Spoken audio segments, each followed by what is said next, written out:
Hoy vamos a meternos en la historia de uno de los especuladores más grandes que han existido, Jesse Livermore, y en concreto en una operación que le enseñó de la forma más dura posible una lección que vale oro, una lección sobre cómo es posible tener toda, absolutamente toda la razón del mundo y aún así acabar perdiendo una auténtica fortuna.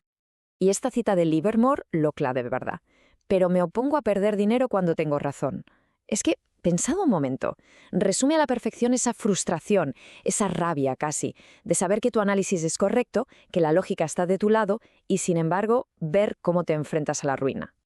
Vale, para entender bien lo que pasó, primero tenemos que meternos en la cabeza de Livermore, entender cómo pensaba. Porque él no veía esto de la especulación como una especie de batalla campal, caótica y sin sentido. Para nada. Para él era casi un ejercicio científico. Pura lógica, basada en hechos, en pensar con claridad y con método. Y aquí se ve clarísimo ese contraste. A ver, la idea que tenía todo el mundo, la visión casi de película, era que Wall Street era un campo de batalla de corruptos, una jungla. Livermore, en cambio, rechazaba esa idea de plano. Él lo veía de otra manera, una prueba de visión empresarial. O sea, un sitio donde lo que se pone a prueba no es tu capacidad para pelear, sino tu habilidad para leer los hechos, para entender lo que está pasando de verdad. Claro, y esto nos lleva directamente a cómo veía él el riesgo. A ver, él aceptaba perder dinero, por supuesto, pero solo si su lógica había fallado. Era como aceptar que te pille una tormenta. Son cosas que pasan, son los riesgos del juego. Lo que no soportaba, lo que le parecía inaceptable, era perder porque sus oponentes, por llamarlos de alguna manera antideportivos, cambiaban las reglas sobre la marcha para salvarse ellos. Eso, para Livermore, ya no era un riesgo. Eso era, lisa y llanamente, una trampa. Y con esta mentalidad llegamos a la operación que lo cambió absolutamente todo. Estamos justo después de la Primera Guerra Mundial y de repente, en el mercado de materias primas, aparece una oportunidad que parecía casi un regalo, una de esas que se ven una vez en la vida. De hecho, el propio Livermore dijo que aquello parecía más una inversión de las seguras que una especulación. Y en este gráfico se ve el porqué de una forma brutal. Fijaos, la inflación por la guerra había hecho que los precios de casi todo se dispararan. Hablamos de subidas del 250 hasta el 400%. Todas las materias primas por las nubes. Todas no. Había una excepción increíble, el café. Es que el café no solo no había subido, sino que estaba cotizando por debajo de su precio de antes de la guerra. Una locura, una anomalía tan evidente que era imposible no verla. El razonamiento de Livermore era de una lógica aplastante. Vamos a repasarlo paso a paso. 1. La guerra, lógicamente, cierra los mercados de Europa. 2. Todo ese excedente de café que no va a Europa, ¿a dónde va? A Estados Unidos. 3. Ojo, la guerra submarina hace que haya muchísimos menos barcos para transportar cosas. 4. Si hay menos barcos, entran menos importaciones. Y el excedente que había en Estados Unidos se empieza a consumir. Y el quinto y último paso es la consecuencia inevitable de todo lo anterior. El precio, sí o sí, tiene que subir. Es que no cabía otra posibilidad. Tenía todo el sentido del mundo. Pero claro, aquí es donde la cosa se empieza a torcer. Porque puedes tener la lógica más perfecta del planeta, pero el mercado va a su ritmo. Y la paciencia, la convicción de Livermore, estaba a punto de enfrentarse a una prueba durísima. Una espera que se hizo eterna. Y fijaos en esta cronología, que es casi la crónica de un sufrimiento. Empieza a comprar en invierno de 1917. Pasan 9 meses. ¿Y qué ocurre? Nada. Absolutamente nada. El mercado plano. Al final no le queda otra que venderlo todo y asumir una pérdida, una pérdida gigantesca. Pero aquí, ojo, aquí viene lo increíble, lo que demuestra su convicción de acero. Justo después de vender, vuelve a comprar el triple de lo que tenía. ¿Por qué? Porque para él su lógica, su razonamiento seguía siendo perfecto. Y que nadie piense que esto era una apuesta pequeña, ¿eh? Para nada. Estamos hablando de una posición de varios cientos de miles de sacos de café.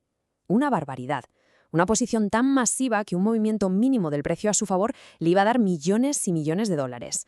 El nivel de confianza que tenía en su análisis era, sencillamente, monumental.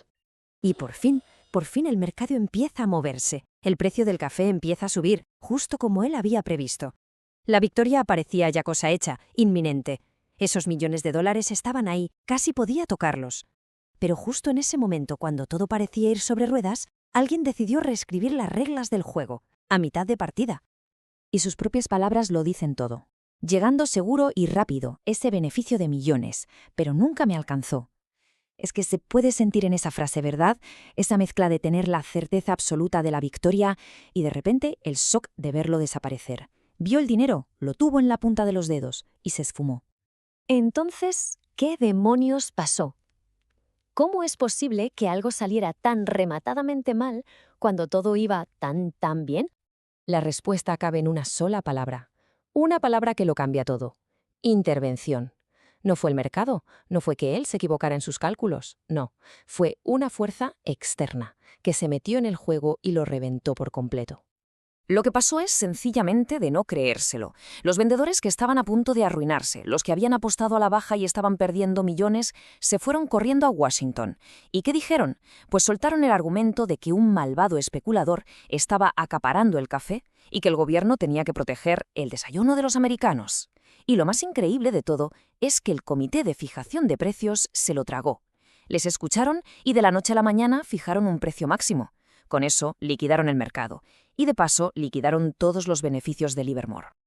Y aquí, en este desastre, es donde llegamos a la gran lección de toda esta historia. Porque de esta victoria que se convirtió en derrota, Livermore aprendió a identificar una nueva categoría de riesgo, una que marcaba la diferencia crucial entre lo que es simplemente inesperado y lo que él bautizó como lo inesperable. Este cuadro es el resumen perfecto de lo irónico, casi absurdo que fue todo. Vamos a verlo. Livermore, el que usó la lógica, perdió millones. Los vendedores en curto, los que hicieron una apuesta malísima, ¿qué les pasó? Fueron rescatados por el gobierno. ¿Y el público? El pobre ciudadano al que en teoría estaban protegiendo, pues acabó pagando el café todavía más caro un tiempo después, porque claro, con la intervención, a ver quién era el guapo que se arriesgaba a importar café. Un despropósito se mire por donde se mire. Así que llegamos a la definición clave, al concepto que lo resume todo, lo inesperable. Y ojo, que no es lo mismo que inesperado. Un imprevisto es una cosa, esto es otra. Lo inesperable es un riesgo que está totalmente fuera de las reglas, fuera de la lógica del juego. Es un peligro que es imposible de prever, sencillamente porque implica que alguien con poder decide cambiar las reglas del juego sobre la marcha, mientras tú estás jugando. Y con esta idea cerramos. La historia de Livermore al final nos deja con una pregunta en el aire. Una pregunta que va mucho más allá de la bolsa o las finanzas. Se aplica a cualquier proyecto, a cualquier empresa, ya sea profesional o personal. Y la pregunta es, ¿cómo es posible prepararse para esos riesgos que ni siquiera aparecen en el mapa? Para lo inesperable,